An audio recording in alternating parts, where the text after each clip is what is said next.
ધરતી પણ આપણી માં અને વિશેષમાં મારે કહેવું હોય તો ગુજરાતી ભાષા પણ આપણી માં છે, એને બચાવવી બને ત્યાં સુધી. ગુજરાતી ભાષા બચે તો જ આપણી સંસ્કૃતિ બચશે. પરમ પૂજ્ય મુક્તાનંદ બાપુ, હું ચાપરડા હમણાં ગયો ત્યારે આ જ વાત ચાલતી હતી કે સંસ્કૃતિને બચાવવા માટે તમારે કંઈક કરવું જ પડશે. અને કર્યું ને હમણાં બાપુને ત્યાં ચાપરડાની માલિપા એક એવો સ્ટોર એવો કે માણસ એ સંસ્કૃતિ હશે તો થાય છે સાહેબ. અને આ દેશની સંસ્કૃતિ કવિ દાદની કવિતામાં જો કહીએ તો શબ્દ એક શોધો તો આખી સંહિતા નીકળે અને કૂવો એક ખોદો તો આખી સરિતા નીકળે. શબ્દ એક શોધો તો આખી સંહિતા નીકળે, કૂવો એક ખોદો તો આખી સરિતા નીકળે. અને જુદી તાસીર છે ભારતની ધરતીની કે મહાભારત આવો અને ગીતા નીકળે છે. એટલે વેર માંથી વેર જ જન્મે, આ કુદરતનો ક્રમ છે. વાવો એવું જ લણો. પણ આ એક દેશ ઋષિ પરંપરાનો એવો છે કે મહાભારતનું યુદ્ધ વાવ્યું અને ગીતાનું જ્ઞાન જન્મ્યું સાહેબ. હે જુદી તાસીર છે. આ ઋષિ પરંપરાનો દેશ છે સાહેબ. આ સંપત્તિવાનને પૂજનારો દેશ નથી, આ રાજા રજવાડાને પૂજનારો આ દેશ નથી. આ દેશ તો રાજા રજવાડાને ઠોકર મારી અને નીકળી જાય બુદ્ધ ગોપીચંદ ભરતરી એને પૂજનારો આ દેશ છે સાહેબ. આ આંસુનો દેશ છે, આંસુનો દેશ છે. આંસુ બધાય પ્રદેશની ભાષા છે, બધાય દેશની પણ ભાષા છે આંસુ. મને હમણાં હું પછી બાપુમાં જ વાત કરતો હતો ચાપડા કે એક છોકરાએ એની માને આવીને એટલું કીધું કે માં મારે ખાવું જ, ભૂખ બહુ લાગી. મા દીકરાનો સંબંધ તો એવો છે. દીકરો એમ કે માં મને ભૂખ લાગી તો માને તો આમ એમ થઈ જાય ને. એટલે માં રોવા માંડી. ઘરમાં કાંઈ નહોતું, ગરીબાઈ એટલી હતી કે રોવા માંડી ને એટલે તરત જ છોકરો એટલું બોલ્યો, માં રોવાની જરૂર નથી, આપણી પાસે આંસુ ઘણાય છે. આપણે નિર્ધન નથી, આપણે આંસુના માલિક છીએ, આપણી પાસે આંસુ ઘણા છે. માં આંસુ આ દેશની સંપત્તિ છે. આ સંપત્તિ નહીં, આંસુ છે. રોવાને બે આંસુ દેજે. હે કોઈનું દુઃખ જોઈને મને બે આંસુ દેજે. ઓલી એક બહુ સરસ વાત છે. ફકીરની પાસે એક બેન ગઈ ને છોકરાને પગે લગાવવા માટે કે મારા દીકરાનો જન્મ દિવસ છે કે આજે સાંઈને આપણે કંઈક આપીએ. એટલે મને એમ કે તમને સુખડી ભાવે છે તો હું સુખડી બનાવીને આવી છું. તો કે મારું તો રોજા ચાલે છે. એટલે તરત પડીકો બાંધી દીધું અને આંખમાંથી આંસુ મીડા દડ દડ પડવા અને આમ હાલતા થયા. એટલે કીધું કેમ બેઠો? તો કે ના, અમારા ગરીબના નસીબે ગરીબ હોય ને તમારા રોજા શું કામ હોય આજે? એમ તો કે હા. એ આહોડા પીગળી ગયા ને એટલું કીધું લાય હુખડી ખાઈ લઉં. મારું વ્રત ભલે તૂટે, તમારા દિલ નો તૂટવા જોઈએ સાહેબ. આ દેશ છે, આ દેશની પરંપરા જ છોડવાની છે, આ દેશની પરંપરા જ આપવાની છે. હવે સાંભળી લ્યો તમે, મારો ને તમારો જન્મ થાય ધરતી ઉપર, 6 વાહે આપને છઠિયું પહેરાવે. એ છઠિયામાં ખિસ્સો ન હોય. માતાઓ બહેનો દીકરી બેઠી એને ખબર છે એ મોહાળના ઘરનું કપડું હોય, આપણું તો હોય નહીં.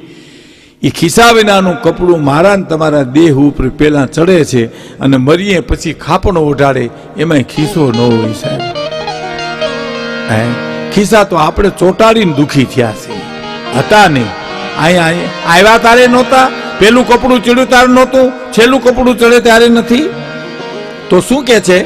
પૃથ્વી પવન ને પાણી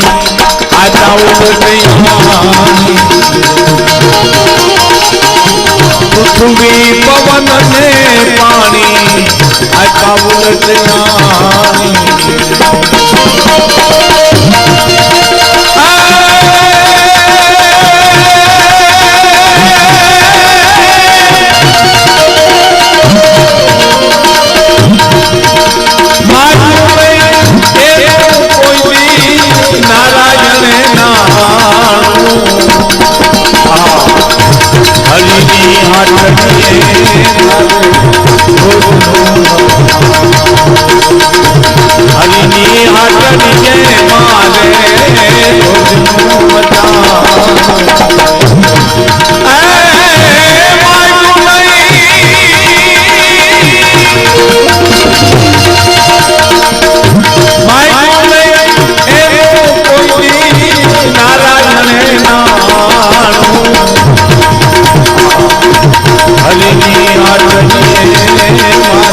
માગ્યું ની એનું કોઈ દી નારાયણે નાણું.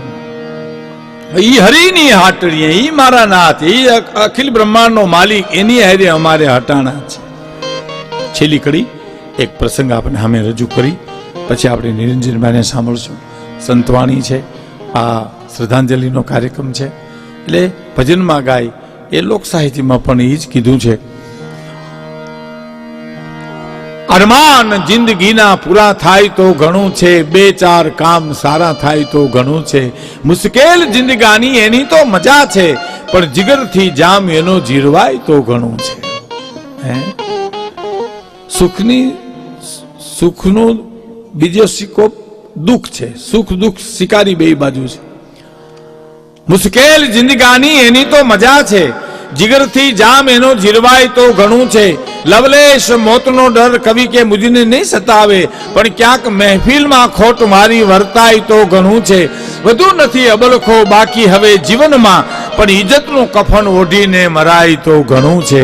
અરમાન જિંદગીના પૂરા થાય તો ઘણું છે. મુશ્કેલ જિંદગાની, તમે અમરાપુરથી બસમાં ચડો અને તમારે જવું છે જુનાગઢ, તો જગ્યા ન મળે, કુંકાઓ જગ્યા ન મળે, અડાળા જગ્યા ન મળે, બગસરા જગ્યા મળે, જે બેહવાની મજા આવે ને એ રિઝર્વેશનમાં ન આવે. કારણ કે આપણે ઊભા છે એની મજા બેહવાની છે. એના કરતા એક સાહેબ વાત કરું, આપણે બધા મળ્યા છીએ યુવાન મિત્રો, ખાસ કોક વાર અમરાપુરમાં કે અડાળામાં કે કુંકાઓમાં બસ આવે અને કોઈ બેન દીકરી નાનું છોકરું તેડીને ચડે અને તમે બેઠા હો તો ઊભા થઈને જગ્યા દઈ દો. બેન આવી વહી આવે, નાનું બાળક છે, હું તો જુવાન માણસ ઊભો રહે. તમે અહીંથી જુનાગઢ સુધી ઊભા રહ્યો, તમને થાક લાગે તો હું તમારો ગુલામ બની જાઉં સાહેબ. મને થાક નહીં લાગે. હું કામ નહીં થાક લાગે? જગ્યા દીધાનો નશો એ તમને થાક ન લાગવા દે. મારી બેન બેઠી છે ને, અમારી દીકરી બેઠી છે ને, એ નશો તમને અંદરથી આવે, ચિત્તની શાંતિ અંદરથી આવે, મનની પ્રસન્નતા અંદરથી આવે, દિલની દાતારી અંદરથી આવે, ગુમડાની રૂજે અંદરથી આવે અને ટાઢિયા ટાવની ટાઢી અંદરથી આવે. એ નશો તમને થાક ન લાગવા દે. આપવાની વાત જે છે ને એ લેવાની વાતમાં કાંઈ આવે જ નહીં સાહેબ. એમાં કોઈ દીકરી આંટો દેવા આવી હોય, બેન દીકરી આપણે ઘીરે, અને તમે કોકવાર એને આટાના સમયમાં 5000 રૂપિયા દેતા હો, કેમેરા વાળાને બોલાવીને ફોટો પાડજો, અને એક 5000 રૂપિયા કોકનીમાં ઉછીના લેવા જાવ, એમાં કેમેરા વાળાને બોલાવીને ફોટો પાડજો. અને બેન તમે હામાં રાખીને જોઉં, કેમેરો કહી દે દેવામાં મોઢું છે કેવું ને લેવામાં કેવું છે. દેવાનો નશો છે, આપવાનો. આ દેશ ઈ છે, આપણી પરંપરા ઈ છે, આ ભક્ત પરંપરા ઈ છે. આપવાની વાત છે, દેવાની વાત છે, લેવાની તો છે જ નહીં. છોડવાની વાત છે, આપવાની વાત છે. એટલે છેલ્લી કડી અને એક પ્રસંગ આપને હું કહી અને પછી આપણે સંતવાણીનો દોરને આગળ વધારીએ. પણ ધણીને તો ધાર્યો છે નામી, વ્યાધિ દીધી સગડી વામી. એ જી ધણી મેં તો ધાર્યો છે નામી, વ્યાધિ દીધી સગડી વામી. ધણી એવો ધારવો સાહેબ, સદગુરુ એવો ધારવો કે અંજવાળા થઈ જાય તમારા જીવનની માલિકા. 7 વર્ષની સબરી હતી સાહેબ. એની ઉંમર શું, વાત શું? વાત તો બહુ જાણીતી છે, મહાપુરુષો તો ખૂબ એની ઉપર પ્રવચન કરતા હોય, પણ હું ઈશારા ખાતર આપ ગામડાના માણસો બધા બેઠા છો એટલે કહું કે 7 જ વર્ષની હતી સાહેબ. અને એને ગુરુએ એમ કીધું કે બેટા તારે ક્યાંય જવાની જરૂર નથી, તારી ઝૂંપડી બેઠી રહેજે, મારો રામ ન્યા આવશે, મારો રાઘવ ન્યા આવશે. હવે એ સાંભળ્યું, સદગુરુનું શરીર શાંત થઈ ગયું. હવે એટલું જ સાંભળવાનું, કેદી આવશે, ક્યાંથી આવશે, ઉગમણાથી, આથમણાથી, દક્ષિણથી, ઉત્તરથી ક્યાંથી આવશે બધું રહી ગયું. પછી તો ઝૂંપડીએ જઈને બેહવાનું જ રહ્યું, કારણ કે ખબર જ નથી કઈ ઘડીએ કઈ દિવસે કઈ આવશે. અને ભગવાન રામ અને લક્ષ્મણ જેદી નીકળ્યા વનવાસ દરમિયાન, એમાં લક્ષ્મણે પ્રશ્ન કર્યો ભગવાન રામને કે પ્રભુ આપણે કઈ જગ્યા ઉપર આવ્યા, ક્યાં આવ્યા? તો કે હમણાં થોડાક ચાલશું ને તો સબરીનો આશ્રમ આવશે. પણ પ્રભુ આ ઝાડવામાંના પાંદડામાંથી અવાજ આવે, રામ રામ રામ રામ રામ. એક મિત્રો તમને કહી દઉં, રામે ગણ્યા ગાંઠે ને તાર્યા છે. સુગ્રીવને એના નામ લઈ શકો બધાને, પણ રામના નામે તો રામ શબ્દ આવ્યો નથી, માણા ભવસાગર તેરો નથી સાહેબ. ભગતની પરંપરા ઈ છે, રામ રામ રામ. આપણે શામજી બાપુ, જીવરાજ બાપુ, રામ રામ બાપા, રામ રામ રામ રામ રામ રામ. હે એનો ભગત બાપુની એક એ વચ્ચે એક રચનાને બે કડી કહી દઉં કે પછી અને રામને એક દીવેમ આવ્યો, મુજતના નામથી પથ્થર તરતા હતા, બધો ડોંગ કોને ચલાવ્યો. આ કોને આખી મૂક્યા ભગવાન રામ કે મારા નામથી પથ્થર તેર્યા. એ વિચારમાં રામ ઉભા થયા અને નવ પછી કોઈને સાથ લાવ્યા. સર્વથી ચૂપતા રામજી એક દીએ દધી તીર આવ્યા. ચિતડું તગડોળે ચડ્યું કા કોને હાકી મૂક્યા મારા નામથી પથ્થર તેર્યા, પાણા તેર્યા છે, પથ્થર તેર્યા છે. સાગર ને કિનારે આવ્યા. પણ હનુમાનજી મહારાજ ભગત બાપુની કવિતા એમ કે છે કે ચતુર હનુમાનજી બધું સમજી ગયા અને ચાલ્યા એ રઘુનાથ પેલે અને રામ નો દાસ એ વેરીના વતનમાં રામને એકલા કેમ મેલે. હનુમાનજીને ખબર પડી મારા બાપનું આ ચિતડું તગડોળ ચડ્યું છે. જ્યાં રામ જવાના હતા ભગવાન રામ, ત્યાં મોર હનુમાનજી પહોંચી ગયા. હે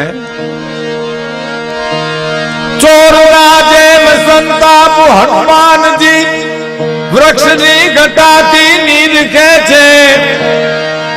ચિત્તમાં કપીને ખૂબ વિસ્મય થયું, આ રઘુનાથજી શું કરે છે. રામને એકલા કેમ મળે. આગળ ઉભી ગયા, જાડીમાંથી આમ જોવે જ મારો રામ શું કરે છે. અને કાકરી એક લીધા પછી નાથજી અને ચૌદીસે રામજી નજર કરતા. ચારીકોર જોવે કે મને કોઈ જોતું નથી. ફેંકતા કાકરી તુરત તળીએ ગઈ, તસ્કરે જાણીએ હોય લૂંટા. આમ હાથમાં કાંકરી લઈને સમુદ્રમાં નાખતા પેલા મને કોઈ ભાડતું નથી ને, તો આમ જોવે છે. ફેંકતા કાંકરી તુરત તળીએ ગઈ, તસ્કરે જાણીએ હો. રામને કોકે લૂંટી લીધા હોય એવી એવી એવી પરિસ્થિતિ થઈ ગઈ. ચોરના જે સંતાપ હનુમાનજી વૃક્ષથી ઘટાથી નીરખે છે. ચિત્તમાં કપીને ખૂબ વિસ્મય થયું, આ રઘુનાથજી શું કરે છે. ચરણમાં જઈ કપી હાથ જોડી કહી, ચરણમાં જઈ કપી હાથ જોડી કહે, આવી મતી પ્રભુ કેમ આવી. હાથ જેનો ગૃહો એને ફેંકતા આપના બિરદની શરમ નાવી. તારના રામની નિર્મા ધકેલો, માફ કરજો કરી ભૂલ બારે. તમે તર છોડીશો તેને નાચજી, ત્રણ લોકમાં પછી કોણ તારે. બુડી જ જાય ને. તમારા હાથમાંથી છૂટ્યા પછી તમારાથી કોણ મોટું. ઓલા તો પથ્થર અમે મૂકતા હતા સમુદ્રમાં અને તમે તારી લેતા હતા. કહેવાનો અર્થ આ પાંદડામાંથી રામ રામ રામ એવા અવાજ આવે છે. ભગવાન રામજી રામ લક્ષ્મણને કહે, લક્ષ્મણજી જાવતા આ સબરીની ભક્તિ પ્રકૃતિને ફેરવી નાખી છે. વિચાર તો કરો સાહેબ. છોકરાઓ 5 મિનિટ શાંતિ રાખો, 5 મિનિટ શાંતિ રાખો બેટા, 5 મિનિટ. પ્રકૃતિને ફેરવી નાખી રામ રામ. અને આવે સાહેબ મહાપુરુષો નિંદર ગાઢ નિંદરમાં હોય, યુગ પુરુષો, અને તમે આ અખતરા કરાય નહીં કોઈ દિવસ, પણ તમે આમ એને એના શરીરમાં જઈને એવા સમયમાં તમે આમ કાન માતો તો શરીરમાંથી રામ રામના રણકાર આવે. જે એના ઇષ્ટદેવ હોય, જે એનું સ્મરણ કરતા હોય એ આવે સાહેબ. એવા પ્રમાણ આપણી પાસે ઘણા છે, એમાં આપણે આગળ જવું નથી. પણ પ્રકૃતિ ફેરવી નાખી છે. અને લક્ષ્મણજીને કીધું કે તમે જાવતા સબરી કરે છે શું એ તો જુઓ. અને જઈને ગયા ચાંદીના પતરા જે વાળ થઈ ગયેલા, 70 વર્ષની બુઢી ડોસી થઈ ગયેલી, જે 7 વર્ષની હતી, અહીંથી આવશે અહીંથી આવશે અહીંથી આવશે, આ વાટ જોતા જોતા જોતા જોતા 70 વર્ષની થઈ ગઈ અને આંખમાં આહોડાની ધારું હતી. આ એ કવિતા ભગત બાપુની છે, દુલા કાગની છે. કે ઠાકરી અમને મેલ માઠેલી, તું છો એકલનો બેલી, અમે તારો અંગ કહેવાય, જીવન નું નાશ રે જાય.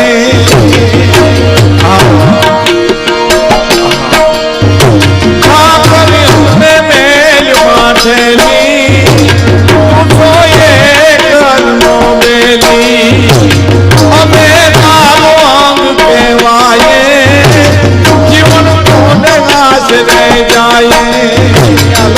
જોવે છે સબરીનો હાથ ના જોવે, આંખમાંથી આંસુડાની ધાર જોવે છે. લક્ષ્મણ જતી જેવો જતી ધ્રુજી ગયો, કોઈ દી ધ્રુજ્યો નથી. લક્ષ્મણજી રામાયણના પાઠ કર્યા છે ને ખબર છે શું કે છે? કાલા ખેલાય મે તારા કહેવાના ને જોપીએ તારો જા,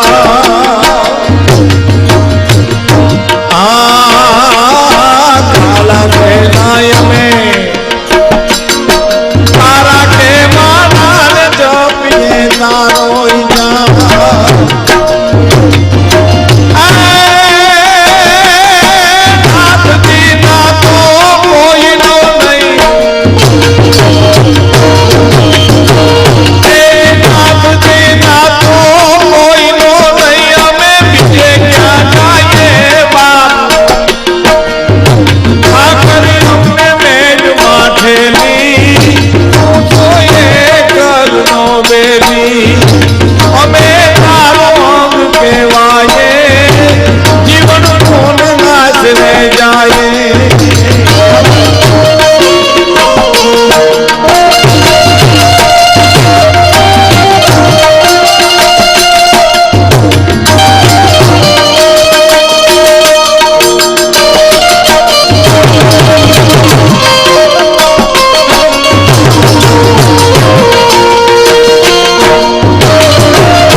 સિવાય બીજી દુકાનના પગથિયા ચડ્યા નથી.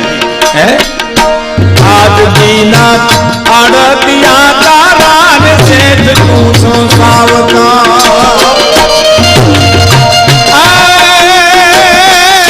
તારું લેવું હજ ત્યાં લગે બીજો,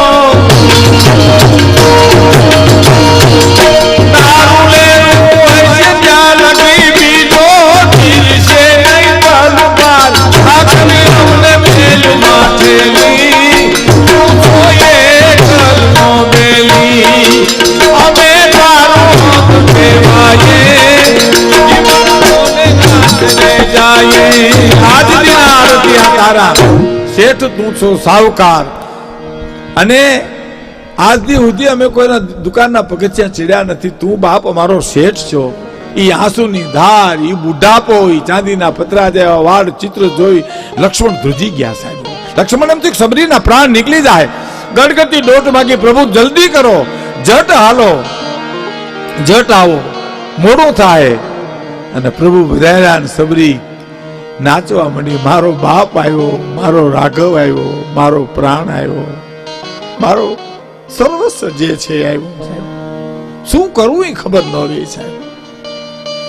બાપુ રામ આવ્યા એનો આનંદ તો એને હતો, પણ મારા સદગુરુના શબ્દો સાચા પીડ્યા, તારી ઝૂંપડીએ મારો રાઘવ આવશે, એ આનંદ એને ઓર હતો સાહેબ, અનેક ગણો હતો.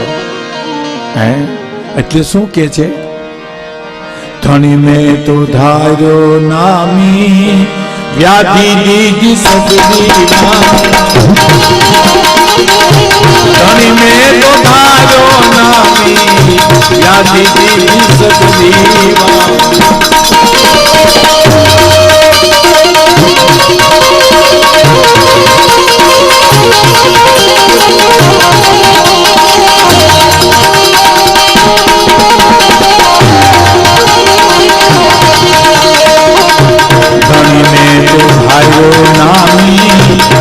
વ્યાધિ દીધી સદરીવામ.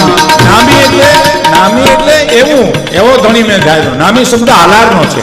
આ પિંગલસિંહ મેઘાનંદ બાપુની આ કવિતા છે. કારણ કે હાલાર શબ્દ એમાં આવે. જે કવિ જે પ્રદેશના હોય એ પ્રદેશની ભાષા એમાં ઉમેરાય.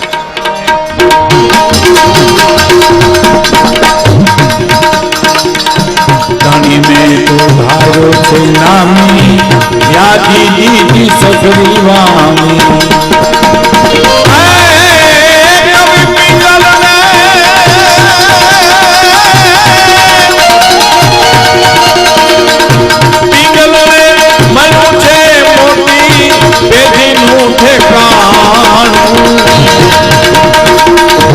હરિની હાટડીએ મારે રોજનું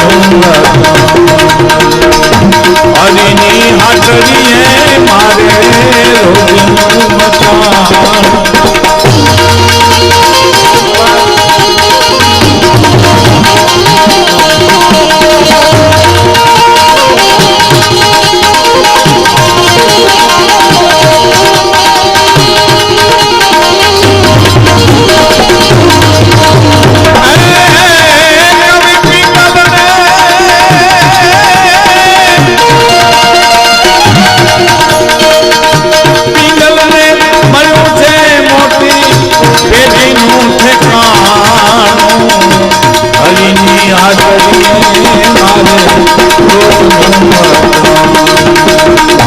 હરિની હાટડીએ મારે